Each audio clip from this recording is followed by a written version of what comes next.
intervención norteamericana, la situación económica, política, la incapacidad de gobernar de Allende. Objetivamente, profesor Pinto, ¿qué tanto pedía la sociedad la intervención de los militares en el gobierno de la Unidad Popular? Bueno, yo matizaría el concepto la sociedad. La sociedad pedía la intervención de los militares, un sector de la sociedad que no quería que siguiera adelante el gobierno de Allende y que ya sea se oponía derechamente a los cambios que se estaban implementando o estaba atemorizada por la situación como de enfrentamiento cada vez mayor que se estaba produciendo en el país. Pero sí hay un sector importante de la sociedad que apoya el golpe militar porque no ve otra salida a la crisis política que se había producido.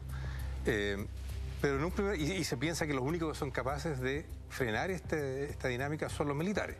¿Usted cree lo mismo? ¿Eran los únicos capaces de frenar la situación, independiente de todo lo que viene después, ¿no? Que lo vamos a revisar? Es decir, una crisis política tan profunda como la que se vivió en el 73, donde se estaba produciendo una polarización total de las fuerzas, finalmente quien la dirime es quien tiene el monopolio de las Fuerzas Armadas dentro del país, que son las Fuerzas Armadas.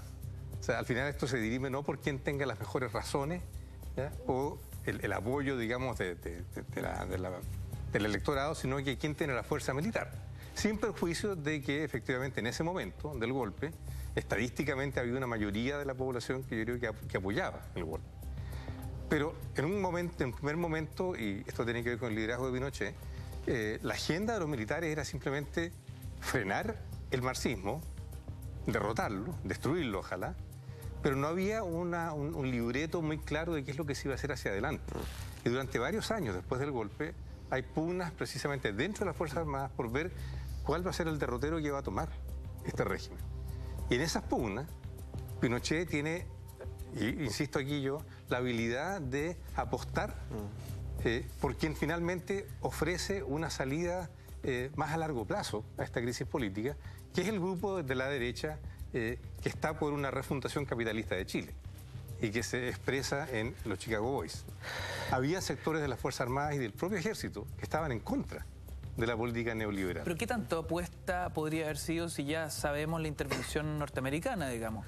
Uno podría decir que Pinochet formaba parte de los muñecos de estos... Pero cuidado, digo apuesta porque en ese momento, repito, había sectores en las Fuerzas Armadas y en la propia... O sea, la pregunta es, ¿había otra apuesta que no fuese esa? Sí, claro. Sí. Habían otros planes. ¿Habían otras alternativas? De volver a un sistema más estatista, sí, más proteccionista, pero manteniendo fuera del sistema político a la izquierda, a los marxistas. De hecho, el primer ministro, no sé si de Economía o de Hacienda, del gobierno militar, decía que él era la economía de Chile y finalmente estaba bajo una lógica, exactamente, que era una lógica estatista, quizás hasta cierto punto corporativista. Exacto. En algunos sentidos. Pero hay que recordar que no había en ese momento países que se hubiesen jugado por la línea neoliberal.